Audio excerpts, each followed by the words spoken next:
es por la vehemencia de este personaje, por su forma tan loca, podríamos decir, de actuar.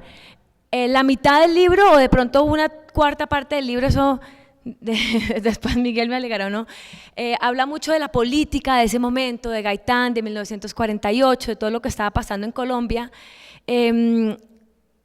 A la hora de hacer la adaptación, nosotros nos interesó más bien poco esa parte, porque lo que uno quiere ver es qué pasa con el personaje, en qué momento va a asesinar, en qué momento lo van a coger, en qué momento lo van a linchar, su vida amorosa cómo está, cuándo lo deja a su mujer, cuándo vuelve. Entonces, lo que sí hicimos fue prácticamente tachamos, y así, sin compasión alguna, mucha parte política que estaba en el libro para que fuera como una historia que se llevara más, que fuera más divertida de digerir, porque tenemos solamente además 1 hora y media para mostrar este libro, que el libro, no sé, son como 400 páginas, excelentemente escrito, o sea, la conspiración que se arma ahí está maravillosamente diseñada, pero no podíamos llevar todo eso así, entonces había que elegir, o nos íbamos por el personaje central o nos íbamos por la historia política, porque pronto ambas cosas no cabían al tiempo. Entonces nos fuimos más que todo fue por la parte del personaje. Y bueno, creo que pues más o menos todo el mundo sabe que eso sucede pues cuando se adaptan cuentos o historias o lo que sea, siempre se va tachando y se deja como esta parte principal. Y eso fue lo que nosotros hicimos con este libro, que ahora pues les conté, se llama Roa. Y nada, espero que vean la película cuando salga. Muchas gracias por invitarme a este panel, y ahora nos van a preguntar cómo se hizo y cómo se creó y qué cosas sacamos y dejamos en esta adaptación. Gracias.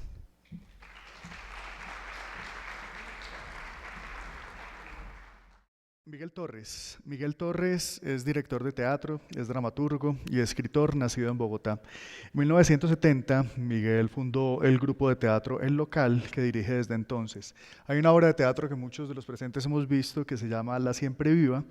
La Siempre Viva fue seleccionada por la revista Semana como una de las 5 obras más importantes del teatro colombiano del siglo XX, lo que no es poco decir en un país que tiene una actividad tan fuerte en teatro.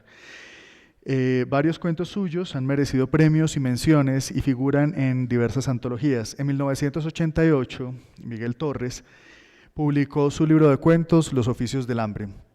En 1999, su novela Cerco de Amor obtuvo el premio único en el concurso internacional de novela Imaginación en el Umbral.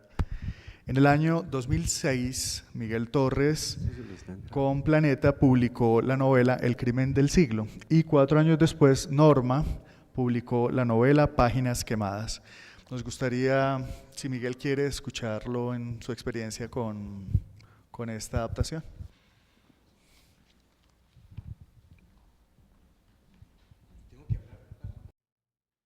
A mí siempre me cambian los nombres de todo. Por eso hasta el nombre me da miedo que me lo cambien. Ahora le cambiaron el nombre al Crimen del Siglo por Roa, pero sucede que la novela realmente se llamaba era Roa. Cuando yo presenté esta novela a la editorial Planeta hace unos 6 años, estaba dudando entre los títulos de El Crimen del Siglo, puesto que yo sí creo que el crimen de Gaitán en Colombia es el crimen del siglo XX, por lo menos. Pero el personaje, como bien ha dicho Patricia, es Juan Roa Sierra. Y entre estos 2 nombres, por fin, estaban los 2 nombres en la editorial, y yo les pedí que definitivamente la novela se llamara Roa. Pero una cosa piensa uno como escritor y otra los editorialistas, que tienen ya una visión de cómo comercializar el libro, cómo lanzarlo al mercado, los títulos, etcétera. Y para ellos les sonaba mucho más, tenía más impacto ese título del crimen del siglo. Y yo me di cuenta que esa pelea no la iba a ganar.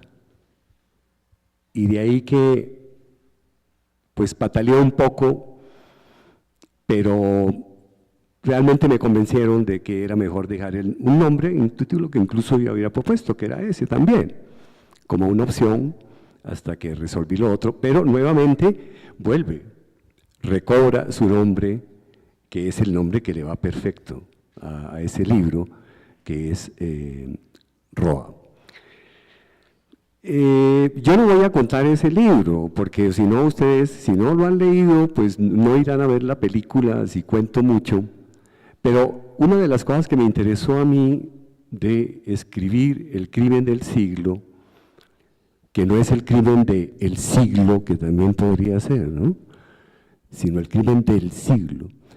Me interesaba ese personaje de Roa, un personaje tan oscuro, tan anónimo, tan insignificante, un personaje que nunca figuró en la historia, sino a partir del momento en que fue señalado como el asesino de Gaitán. El personaje aparece en la vida pública el viernes 9 de abril a la 1:05 de la tarde en la puerta del edificio Agustín Nieto. Supuestamente le dispara a Gaitán, es linchado por la muchedumbre, muere antes de que Gaitán muera en la clínica central y de ahí desaparece, nunca se sabe quién fue, de dónde venía, cuáles eran sus relaciones, su familia, si tenía hijos, si tenía mujer, hermanos, etcétera, cómo había llegado ese personaje a ese cruce de ese instante nefasto para el país en que se encuentra con Gaitán y supuestamente lo mata. Todo lo de Gaitán se sabe, todo, tanto que ya se está olvidando demasiado. Por eso estas películas, como la que va a hacer Andy, me parece tan necesaria para la memoria, para una cura contra el olvido. Y yo, para escribir esa novela, investigué mucho, leí mucho, pero todo lo que me llegaba era de Gaitán, biografías, libros, comentarios, películas, en fin, cantidades y cantidades de material que me llegaron de Gaitán, por quien siempre sentí una gran admiración y la siento, porque para mí Gaitán es el político más importante del siglo XX, indudablemente. Y de ahí que quisiera escribir una obra que tuviera que ver con él, pero resolví no tomarla por el lado de Gaitán, un hombre público tan conocido y que me parecía más difícil acceder a él a través de una novela. Me parecía mucho más atractivo, más fascinante arrimarme al libro a través de ese oscuro personaje del supuesto asesino, de ese personaje que va proyectando su plan en silencio, puesto que no lo puede decir, que va día a día tejiendo ese proyecto callado, a escondidas de todo el mundo. Ese tipo de personaje me parecía muy fascinante para trabajarlo en la novela. E incluso yo empecé tal vez a escribir el libro quizás convencido de que Roa sí había sido el asesino, pero tenía unas grandes dudas también. Cuando empecé a escribir la novela y avancé en ella, me di cuenta que el personaje que yo estaba construyendo sería absolutamente incapaz de matar a Gaitán. De ese personaje no se sabía nada. Yo averigué algunas cosas. Supe que tenía una esposa, una hija, una madre, como todo el mundo, unos hermanos, que había nacido en el barrio Egipto, que después se había ido a vivir al barrio Ricaurte. Allí conoció desde niño a María de Jesús Forero, la mujer con la cual llega a convivir y de la cual tiene un hijo. En fin, esas pequeñas informaciones las obtuve a través de la prensa después del 9 de abril, cuando llamaron a indagatoria, buscaron a los familiares del que creían y han creído siempre que es el asesino de Roa Sierra, y fueron ante los jueces a declarar, y esto está en los documentos de los juzgados y ese tipo de cosas, y luego en el Bogotazo Alape también publica algunas de estas testimonios de las familias. Ahí fue que yo tomé todo mi material, el bagaje de mi material para construir mi novela, pero en realidad lo más fascinante para mí fue construirle una vida al personaje que no la tenía, y realmente le estoy agradecido a Roa Sierra por haberme servido de modelo para construir ese personaje. Tengo que decir, es decir, esto de las adaptaciones de los libros al cine, pues vienen desde la invención del cine prácticamente. Los griegos han sido traducidos al cine, los dramaturgos, el teatro isabelino, Shakespeare ha sido traducido al cine por los rusos, por muchos directores de cine. La novelística ha nutrido muchísimo al cine, y creo que también al revés, el cine ha alimentado mucho la literatura. Los autores norteamericanos, especialmente Faulkner, John Dos Passos, Steinbeck, Hemingway, Scott Fitzgerald, todos han sido llevados al cine. Ese matrimonio del cine y la literatura en algunas ocasiones ha sido un matrimonio feliz. Como pasa en la vida, en la realidad de los matrimonios, no todos son felices, algunos son un poco desdichados, pero también han sido llevados los europeos, Orwell, Sartre, Kafka, por directores como Wells, como Visconti. García Márquez ha sido llevado al cine por Francesco Rossi, por Ruy Guerra, etcétera, etcétera, etcétera. Una de las diferencias que creo que todos la conocemos, y para mí como escritor, que nunca me imaginé que de este libro podría construirse una película, realmente nunca se me pasó por la cabeza.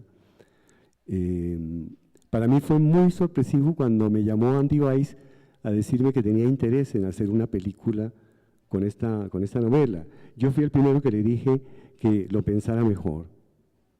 Me parecía muy, muy difícil, y siempre, y lo sigo considerando bastante complicado, porque la novela, y no me refiero solo a esta, en su estructura tiene una serie de tejidos, es una urdimbre muy complicada entre los personajes, las situaciones, las historias que van y vienen, el factor del tiempo, etcétera, que además los personajes piensan mucho en las novelas, así sea que el autor los haga pensar. En el cine difícilmente uno ve pensar a los personajes, aunque, claro, los directores hacen muchas veces que se vea lo que están pensando, pero en la novela, en la literatura, esto es normal, que el personaje esté pensando y uno sepa como lector qué es lo que está pensando. Y esas son las diferencias, porque en la novela el lector y el escritor establecen una relación personal, una relación única entre dos seres, el que lee y el que ha escrito, y es ahí donde se va formando la novela. Cada lector arma su novela. Cada lector, a medida que la lee, va viendo los paisajes, le va viendo la cara a los personajes, la ropa que llevan puesta, huele el perfume, ve el color de la copa, el licor que está tomando, el camino que coge el personaje, el carro donde se sube.